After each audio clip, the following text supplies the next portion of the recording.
Good afternoon. We are ready to begin.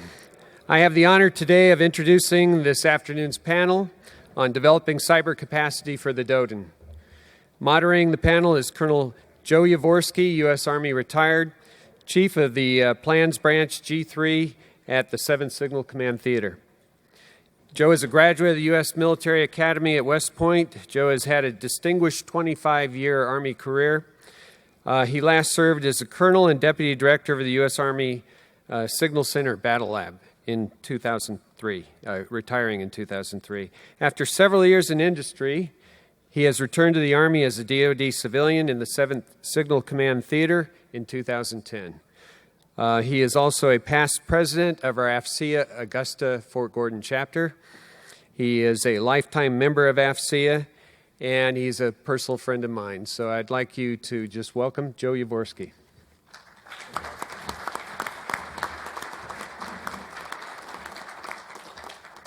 Thanks, Bob.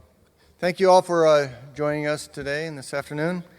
And I am very honored to moderate this panel of visionary experts on the subject of building cyber capacity for the DODIN. And capacity is defined as the ability or power to do, experience, or understand something. We're here to discuss with the audience our capacity to prosecute cyber operations across the DODIN. And if we're using the .mil PF model, do we have the doctrine, TTP, organizational structure, training, materiel, leader development, personnel skills, and facilities to fully embrace the totality of cyber operations? And let me add, do we have the policies and legal framework to do the same? In the short 45 minutes we have for this panel, the leaders here will stimulate discussion we hope will continue in the hallways, exhibit halls, and in our workplaces back home to get at this complex endeavor. So let me introduce our distinguished panel. Very briefly, as you all have their full bios. Major General John Baker, he's Commanding General of the 7th Signal Command Theater, and he's responsible for the Army portion of the DODIN covering the Western Hemisphere, which includes over 80% of the Army's users. By far the largest Army Theater Signal Command, he's leading a group of over 7,000 dedicated soldiers and civilians, providing myriad IT and communication services to Army, Sister Service, Defense Agency, and other customers across CONUS, to include such major commands as NORTHCOM, SOUTHCOM, FORCECOM, TRADOC, AMC, and many other critical command and control headquarters. Joining him on the podium in the center, Mr. John Klebonis, Jr., who's president of AT&T Government Customer Service, leading the professionals responsible for the delivery, lifecycle management, and customer care functions for the telecommunications services that AT&T provides to all government agencies and civilian organizations. And previously, he led the defense segment of AT&T Government Solutions. Next to him, Mr. John Schleifer, Colonel, United States Army retired, who's the Vice President and Chief Technology Officer for the Defense Solutions Sector of L3 National Security Solutions, responsible for developing integrated advanced solutions for DoD customers in IT, cybersecurity, cloud, mobility, and big data analytics. Please give him a round of applause.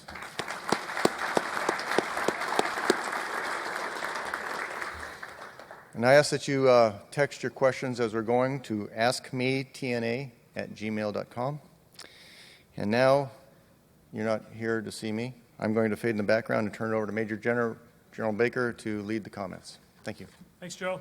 Well, good afternoon, everybody. Thank you for coming to today's panel discussion. And I'd like to thank AFCEA for their continued support in providing these valuable forums for the ethical discussion of important subjects as it relates to cyber and information technology. Now, there's when I was in the 4th Infantry Division, a commanding general I used to work for used to tell me that if we're not communicating, then we're just camping. And the truism of that is to find every day in the work that I do in providing support to our commands across CONUS. As you heard Joe talk, we support over 70 post-camps stations, 44 different network enterprise centers, but all said and done, it's about 80% of the active component Army today with in the neighborhood of close to over 417,000 people on the network. So we think we have a large enterprise that we're responsible for. And that responsibility then extends, as another general I know once told me, he says, you're not an Army officer, but first you're a joint officer, because the Army doesn't ever fight alone. It never fights just as an Army. The Army fights as a part of a joint organization. And so the network that I provide for the Army here in the United States enables the joint network that up through NetCom, Enterprise Technology Command, up through Army Cyber, up to Cyber Command, and with our partners at DISA, then provides the enterprise fabric for the joint fight. But the Army, in our role at the 7th Signal Command, has a significant responsibility in providing that base for the Department of the Defense Information Network. And so that's what we do every day in the 7th Signal Command here in the United States. But since it's late in the afternoon, let me start with a little humor about a successful investor. And so this investor moved to Texas, and his name was Jean Paul. And one day he bought a donkey from an old farmer named Ben for $100. And the farmer agreed to deliver the donkey the next day. So the next day, Ben drove up and said, sorry, but I have some bad news. The donkey died. Well, then just give me the money back, says Jean Paul. Can't do that. I already spent the money, replied Ben. Okay, then. Just unload the donkey, said Jean Paul. What are you going to do with him? Asked Ben. Well, I'm going to raffle him off, said Jean Paul. You can't raffle off a dead donkey, uttered Ben. Sure can, watch me. I just won't tell the people that he's dead, said Jean Paul. So a month later, Ben met up with Jean Paul and asked, hey, whatever happened to that dead donkey? Well, I rattled him off. I sure did. I sold 500 tickets at $2 apiece and made a profit of $898, said Jean Paul. Didn't anyone complain? Inquired Ben. Just the guy who won, so I gave him his $2 back. So I thought for a business community, a joke about investing would break the ice. So back to the subject at hand. Leadership and speed matter when responding to network challenges. And one of my top priorities as 7th Signal Command is to stay nested with NetCom and Army Cyber, as I mentioned earlier. And as we stay nested with the Defense Information Systems Agency, and now especially as DISA has a Joint Force Headquarters responsible for the Department of Defense Information Network, and as all of us work collectively to provide the defense for the DODIN as we work, again, as I said, in support of the joint mission requirements of the combatant commands. And those combatant commands also have supported commands that we also are trying to nest with. In my role as 7th, I actually support Southern Command, Army Southern Command, and then Army North. Now, I think we must be cognitive of the fact that the days are long gone when we thought and naively thought that we possess superiority in the cyber domain. Increasingly, we must be prepared to defeat our adversaries who have as much sophistication as we have and are relentless in their desire to disrupt our operations in DODIN. But I think to do that, we have to embrace this challenge, not shy away from it, and I don't think we do, but I think we need to treat it as battle space. So when I talk to my brigade commanders, I talk to them about the battle space that they're responsible for providing support within, and when they're responding to incidents in that cyber domain, it is a response in essence to contact. That's how we deal with it in the 7th. And so to do that, though, we must make sure we have mastery of the networks that we provide. And that remains just a continuous effort because the network, the enterprise that we're responsible for supporting is very, very dynamic. But I also believe that we come to this fight well prepared. I don't think anybody understands our networks, our capabilities better than our own personnel, the soldiers and the Department of the Army civilians and the contractors that work in support of the 7th. But it's about balancing risk and opportunity. And so when we go in and talk to our supported commands, we talk about risk mitigation measures, but we also talk about opportunities that we look to pursue and in some cases exploit for the betterment of the defense of the DODIN. But it also means we've got to really study the threat that comes against us in multiple ways, and their intentions and their growing capabilities, and how we can best deter them from disrupting the DODIN. Then we must also look, and for this audience particularly appropriate, we've got to look at how we can embrace new technologies that help us protect and defend and respond in cyberspace, and to develop new visualization capabilities so we get to a good common operational picture and an understanding of the fight in the cyber domain.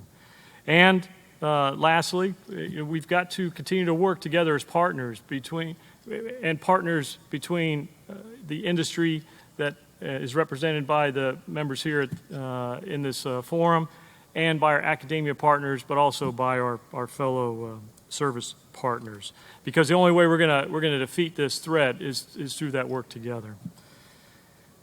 As I close, it's an honor to be at this forum, and it's certainly been great to spend the last 2 days meeting many of you at your booths and in the opportunities that we've had to meet each other during the breaks and also in these discussions. And so thank you very much for attending this afternoon's forum. And now it's my privilege to introduce John Klebonis and allow him to make his opening remarks. Thank you. Great. Thank you, General. I don't know if you noticed when you use the term successful investor with the current state of the stock market, I immediately saw people picking up their pens and ready to write. So maybe we should have shifted the topic, right? So appreciate the opportunity to be here today. And AFCEA, thank you very much. I think any discussion around capacity planning or strategy in the cyber domain is a relevant one, and it's one that's going to be ongoing for many years. What I thought I'd do today is just share a little bit about some of the strategies that we're implementing. I think if you take a look at running infrastructure at scale, and you look at organizations that do that, certainly DOD, certainly in the Army, and also large carriers out there, I think there's a lot of collaboration that can take place, lessons learned, and information sharing that will make us all very successful. So a couple concepts that we've been working on. We embarked on a journey actually in 2014 called Vision 2020, and what it really does is it thinks about what does networking look like in the year 2020 and how do we go from where we are today to the networks of the future, and a lot of that's driven by technology. So a couple concepts that we've been working on around security in general is really moving away from just thinking about securing the perimeter and thinking about a virtual distributed secure cloud. And what I want you to think about this concept, in the day and age of mobility, VPNs, Internet of Things, even email going in and out of your enterprise or third parties going in and out of your enterprise, do you really have a secure perimeter? Draw a circle around your perimeter and then think about the things I just mentioned going in and out. Pretty much your perimeter really looks like a dotted line, right? It's not really secure. And so the concepts that we've been working on is really, like I said, a virtual distributed environment where not only do you secure at the perimeter, and absolutely you still have to do that, that doesn't go away, but we have a concept called rings around things, which basically means within the enterprise, you're also going to do security around the applications themselves. Who has access to the information, authentication, things like that. And what makes this concept even more relevant is as new technologies like SDN and network function virtualization become reality. I think a lot of people hear that and they think to themselves, hey, that's a future technology, and it's really putting the control layer into software and reducing complexity. The reality is that technology is here today. So for a company like ours, AT&T, we run the world's largest network. By the end of this year, 5% of our infrastructure will be virtualized, and by the year 2020, we expect 70% of the infrastructure to be virtualized. And so not only does it give you agility and speed and cost savings, but like I said, it reduces complexity. It also allows you to be a lot more nimble. And so you got to be thinking about these concepts, and especially as we talk about scale and the investments you're making and how you develop your path to 2020. Also part of that is retooling your people. So the expertise required today is going to be very different than the expertise that's going to be required 2 years from now, 4 years from now, and in the year 2020. And also, we were jokingly talking about earlier, we're all competing, for those expertise because, quite frankly, there's not going to be enough of them. So what we're doing at AT&T is, we're basically launching a lot of robust programs where we take a look at the skill sets of our folks today. We clearly outline, here's the types of jobs and the skills that we're going to need 2 years from now, 4 years from now. And then we also provide very detailed curriculums for people to self-nominate, and we provide the training tools for them to get to where we are today to the future. And the employees that work for us, they see that investment, they see us investing in their future, and it's actually been very favorable, not only in helping them define a career path, but also helping us, get the talent that we're going to need going forward. Lastly, just a topic I was going to touch on is big data analytics. So once again, managing infrastructure at scale. So our network carries over 80 petabytes of data a day. We're analyzing about 10 petabytes of data a day, over 500 billion events we're taking a look at. So obviously you got to be, developing analytical engines, correlation engines, and investing in that technology in order to go through that massive amount of data and really pull out the information that you want your human capital to actually focus on. One of the areas we've also been thinking about or actually monitoring is social media. And so today we monitor all the social media sites for keywords around AT&T. And so what it does is it tells you, A, are you trending positive or negative? But more importantly, what we're finding is when a customer has an issue or an event is occurring, they tend to go to social media to complain about it compared to actually calling AT&T and saying, I have a problem.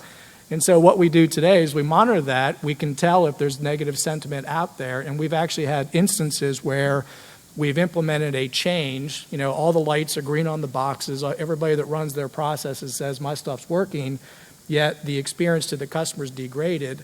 We've picked up on the sentiment in social media, and we were able to fix the problem before the majority of our customers are actually impacted. So just creative ways of leveraging big data. So once again, appreciate the opportunity to talk today. Obviously, I think it's a very relevant topic, and I'll turn it over to you. Okay. John. Thank you, John. And I want to thank AFCEA for this great conference. This is certainly the best one that I've been to in a year, and thank you for the opportunity for allowing me to speak. It's great to see lots of old friends from back, some as far back as about 32 years, and some other very, very recently. So I spent the preponderance of my career as an Army signal officer, and I've worked everywhere from maneuver battalion level to maneuver brigade, served at division, and I've also had the opportunity on a joint basis to run a top secret SCI cleared, very much like that bubble that General Fogarty drew up yesterday. And I know the challenges that are associated with making sure everybody has the clearance and the access to be able to come in to do that. And, my focus prior had been on enabling the warfighter, helping them to be able to put steel on target, close with and destroy the enemy, and just create that unfair advantage that we always want to have with the United States Army. So now I've moved into the commercial world, and at L3 National Security Solutions, work in the defense sector, where our customers are some of the folks in the audience out here. It's COCOM services agencies, includes Special Operations Command, and we're always looking for new ways that we can help the customer do the job better and to be more efficient. With the emerging technology landscape that we see right now with mobile, cloud, big data, the Internet of Everything, social media, there are imposed new challenges on organizations on how do they continue to enable them to get to what's critical and deciding what they want to protect. And so you're faced with challenges of access.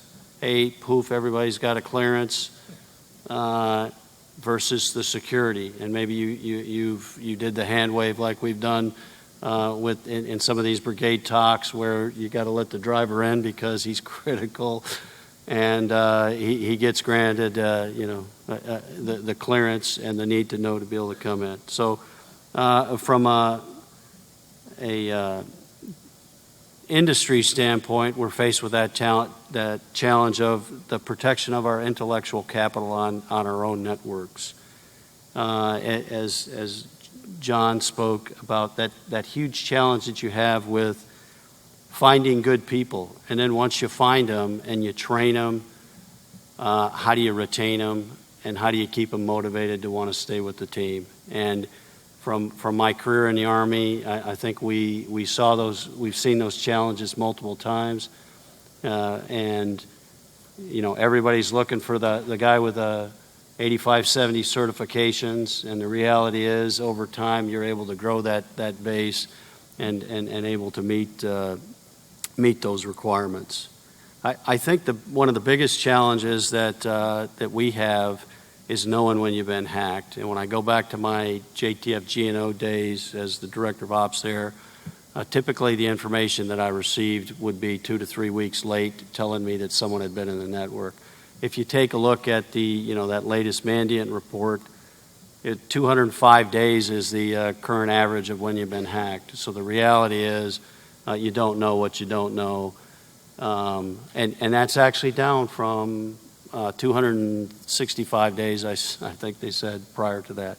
So we have those same challenges in industry. We're looking at different ways to protect our network, and as John spoke, one of the things we're looking at right now is virtualization.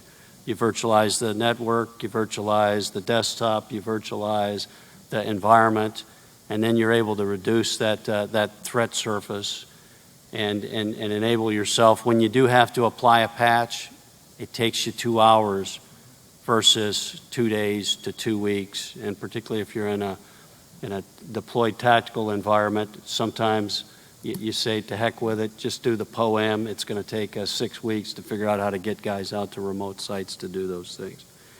So I will cut my remarks a little bit shyer because I know that Joe wanted to leave some time for questions, but thank you again for giving me the opportunity to come in here and to share the stage, and certainly with my great friend John Baker there too, Iron Horse.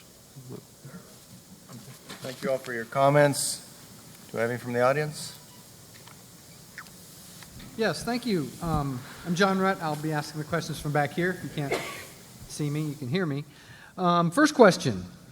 As you look to make greater capacity available for Army and DOD priorities, do you see SIPR network modernization keeping pace with unclassified enterprise investments? And if not, have you seen any technology or innovations that could help the DOD do this? So I'll take I assume that question was directed at me. We have invested in our NIPR infrastructure in a tremendous way for decades and continue to do so.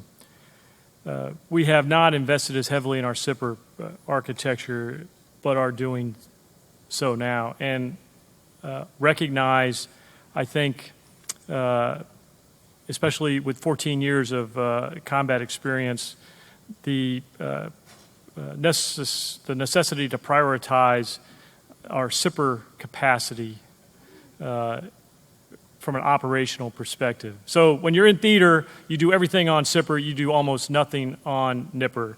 And then if based on classification, a lot on JWICs.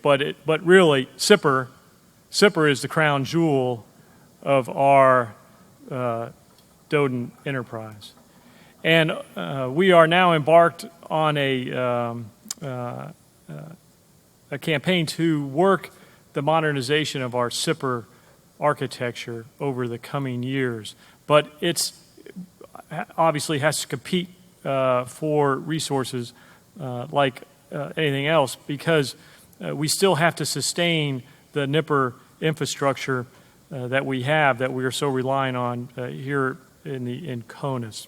So yes, we are working to develop the continued modernization of SIPR, but we are, I think, more tightly focused on it now than we have been in years past. But it is having to compete for prioritization with the requirement to sustain the NIPR architecture. But thank you for that question. Sir, if you don't mind, I'd just like to add to that. There are technologies out there that can help with reducing the cost of that footprint. The NSA runs a program called Commercial Solutions for Classified, and there are a number of companies that, and I don't want to push anyone at this point, but mobile solutions that can enable. So instead of the largest cost for putting in that SIPR infrastructure is to put in the protection distribution system that runs to that location. So when I was battalion commander at Fort Hood, we didn't have SIPR down to the battalion headquarters. If you wanted it, you had to run a network encryption system or a TAC lane down there, and then you had to lock everything up after you finished. Well, there's technology right now that can use the existing NIPR connectivity and enable you with a virtual environment to be able to pull that in and secure it. And then there's other mobile technologies. I've been in the Pentagon when you ask for a SIPR connection that doesn't exist, and you might wait 3 months for it to come in. So I'd certainly be willing to share that with you, and we're looking at that as a solution for our customers too. Okay, thank you, sir. Next question. In building the DoD information network, should the Army go about attracting and hiring data scientists, and what can the DoD offer to keep them in the private sector? I think they mean DoD offer to take them from the private sector. So I'll start, but I would like to ask the other panelists to give me their thoughts on this too. So I believe we have a significant deficit in the ability to do the data analytics because our workforce just has not developed the personnel with the kinds of skills I think that a data scientist needs. So what you're looking for in a data scientist, as a briefer to a session I had once said, is you're looking for either a unicorn or a leprechaun or a mix of the two, right?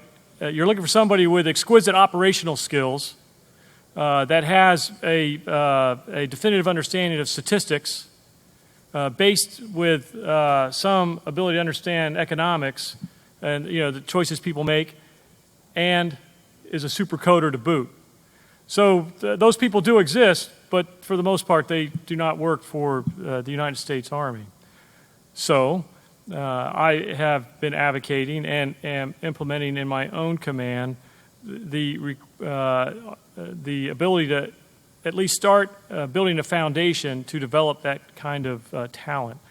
And we are looking at hiring statisticians and economists to assist folks that understand code, and in a teaming effort, bring on an ability to do deep-level data analytics.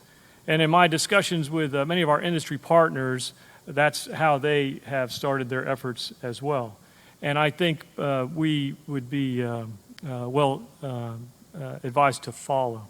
But it requires some change to the position descriptions of the workforce that I have. That's not normally your average signal command does not hire an economist, but I am interested in the skills that they have. So we're looking at how to work the position descriptions to bring those folks on. And I have created a data analytics branch in my own headquarters staff to create the spaces and the authorizations to do just that.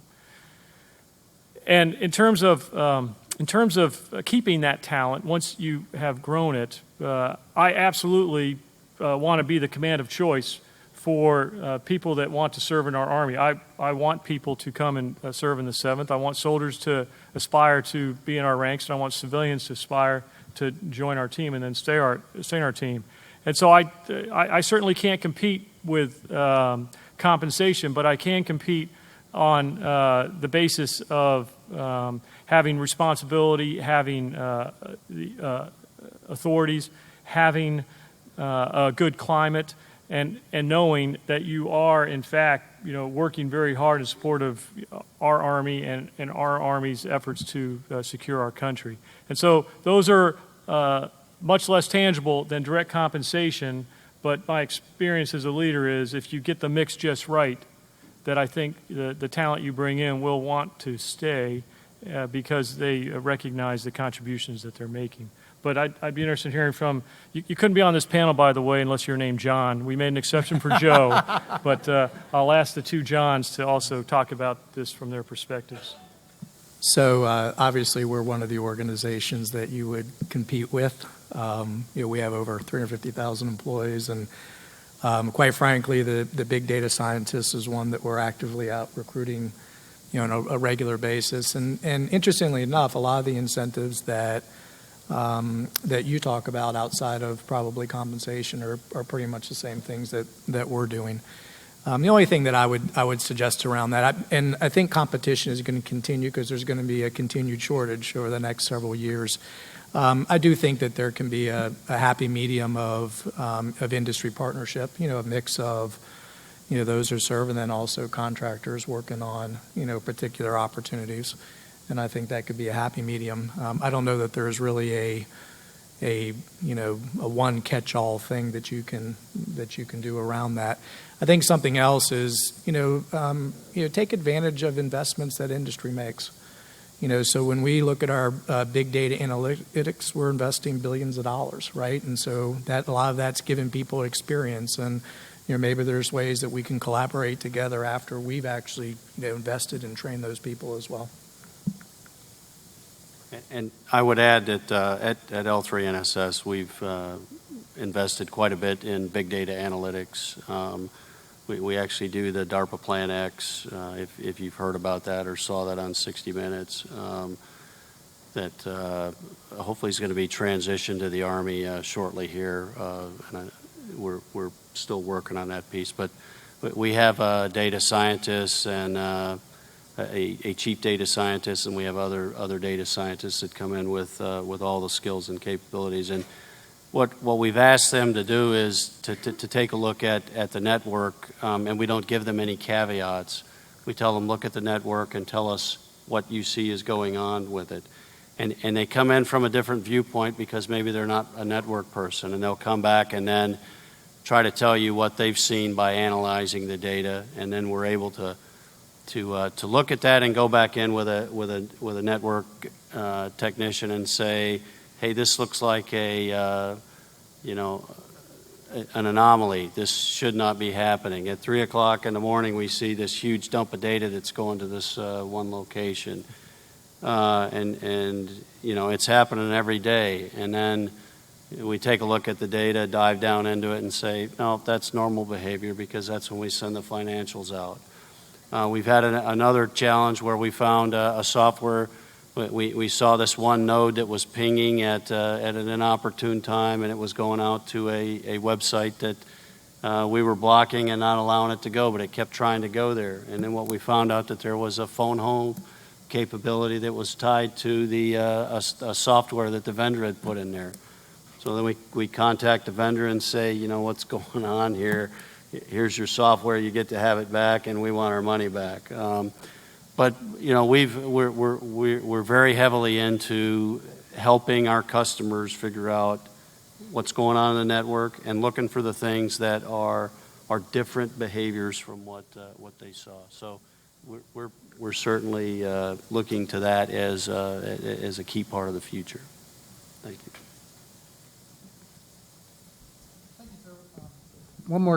Thank you, sir. One more question.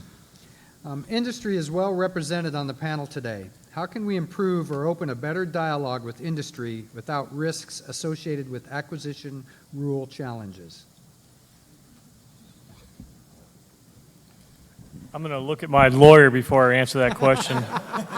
She happens to be sitting right there. We'll turn that over to the industry. So let me let the industry guys answer first, and I'll follow on their heels. So why don't we start with John? From John. This John? Or I'm jumping and trying to answer this. From my perspective, you're absolutely doing it with a forum like this.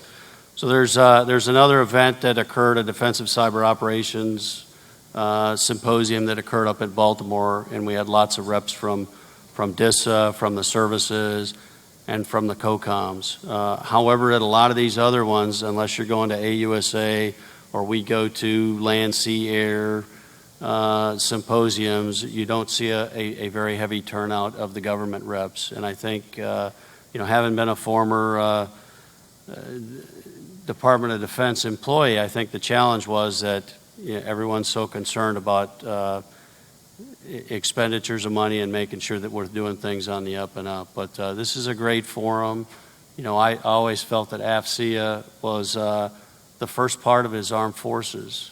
And, it doesn't do us a lot of good when we show up at an event, and I don't want to pick on a chapter here, but that you show up at the event and it's just a bunch of contractors, and the only one is the guest speaker that may happen to be a DOD or a DA civilian. So we've got to have that crosstalk either among the organizations, among industry, to figure out how to solve things. And even though we do compete, quite often we're willing to compete or to work together to figure out how to provide a better solution.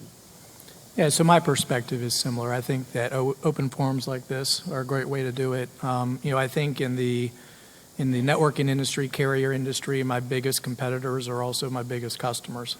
So when we're delivering networks worldwide, that's not all just riding on AT&T infrastructure. I rely on equipment manufacturers. I rely on all the local exchange companies, all the other global carriers. So I think there's an environment for us to all work together toward a common good. I think the issue, just as much as the acquisition issue, is the issue around IP.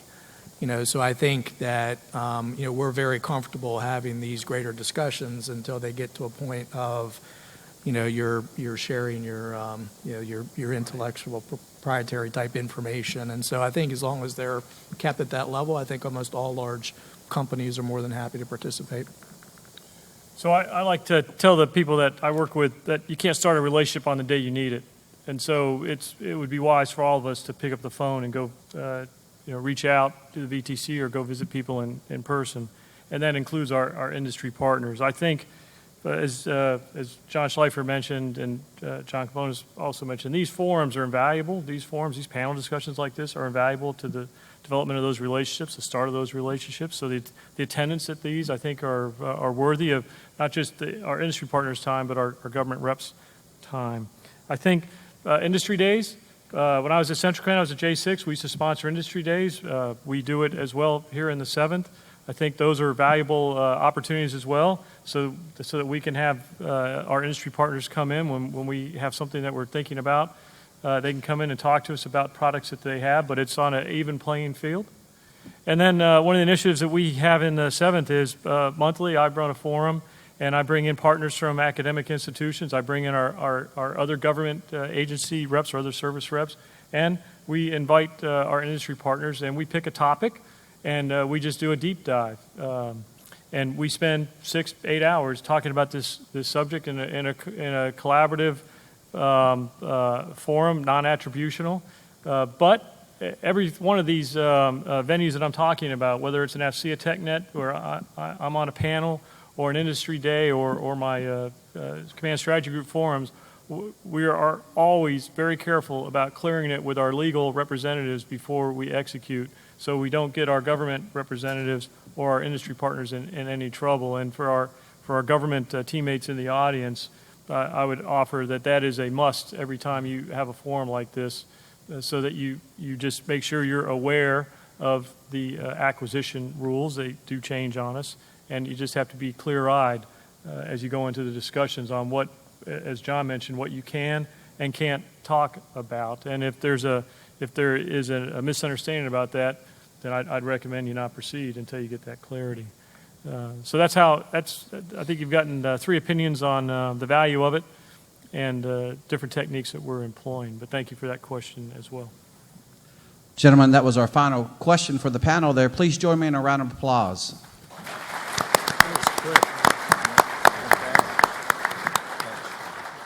Now, please welcome back to the stage Mr. Bob Damon, President, AFCEA, Fort Gordon, Augusta.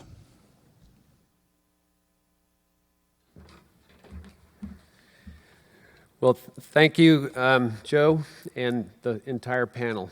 We're pleased that you were here today, and it was an honor for us to hear your thoughts. Today, in lieu of a speaker gift, a donation will be made on behalf of all wounded warriors. And now I want to announce a few things. We will have a 15-minute break before today's final set of track sessions, which begin at 4:15 and run till 5:15. At 6 o'clock tonight, I want to make you all aware, if you aren't already, our Young AFCEA group from our chapter is holding a Young AFCEA after-hours event. It's at the Men's Refinery, Barber Spa, and the Inside Drive. This is actually right across the street from the convention center. It's between the parking deck and 10th Street. So we hope you see you there. It's a free event.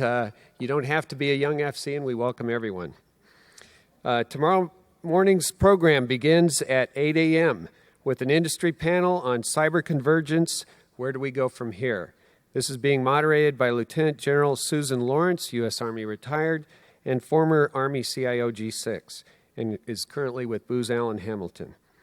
At 10 a.m., you have your choice of an engagement theater session on Army Enterprise Email Training, or an Augusta Fort Gordon chapter course on secure optical LAN. Both sessions do qualify for continuing education credits. The final set of track sessions will begin at 11:15, and the closing luncheon tomorrow is featuring an address by Mr. Gary Wang, I think. Wang. Okay, Army Deputy CIO G6 will begin at 12:30. At 2:30, there will be a special industry outreach session with the senior Army leaders. Thank you all for attending today, and have a great afternoon and a great evening. Thank you.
Ladies and gentlemen, we have a video being taped in this room in 5 minutes. Could I ask you to please take your conversations out into the hallway? Thank you.